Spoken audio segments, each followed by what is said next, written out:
apocalypse is upon us again. You push together your lips to say how the world ends, and on pins and needles our balance would hang. But when you went to speak, all you could manage to say was bang. And I found you in the rubble. You were so shallow, but I was drowning in your puddle. The radiation had vaporized your skin. I looked into your face, a malformation too akin to the weirdo that you detest. In a scary movie, I put my ear to your chest, but it was barely moving, and then I sat and asked myself, why couldn't you just love me? Now the world has gone to hell, and we're both ugly. Then they came closing in with intent to do you harm, but if I run from anything, you'll be cradled in my arms, and so I scooped you up, a shivering bag of bones, while an old black zombie played a silver saxophone. The whole affair was putrid and unpleasantly picturesque. The hollow future that you pictured was a tapestry of death, and the wickedness that hovers in the hearts of men pursued the tender flesh once covered by your skin, with lust in their eyes and their arms out to grab you. But I swear to God, you're mine, and I'll never let them have you. You know, there's a boring satisfaction when you receive exactly what you want. You were nearing putrefaction while I was hacking up a lung.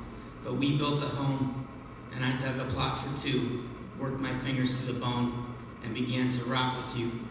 Then time passed, and we fortified our castle, encircled by a trench. You said I turned into an asshole, and I got tired of your stench.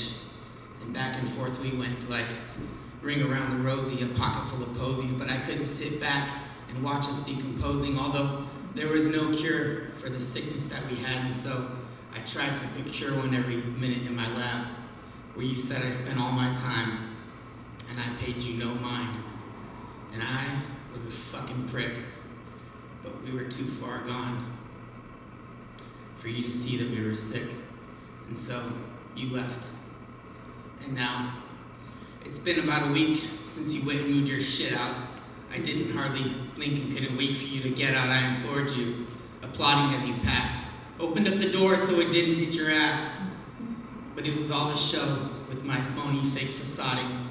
Something died inside my soul and it slowly started rotting.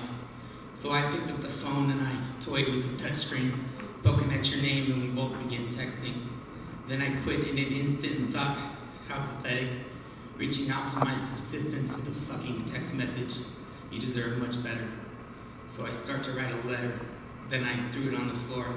And 30 minutes later, I wound up at your door. And the seed started sowing. It was all green and blue. Life started growing between me and you. And the gnarly and exhumed, crawling out of Hades, knew that they were doomed, and they all started fading. My hands were on your hips. We began to lip lock. They were bright red like a bloody shade of lip gloss. But all it did was smear, and I thought I felt a thing when you nibbled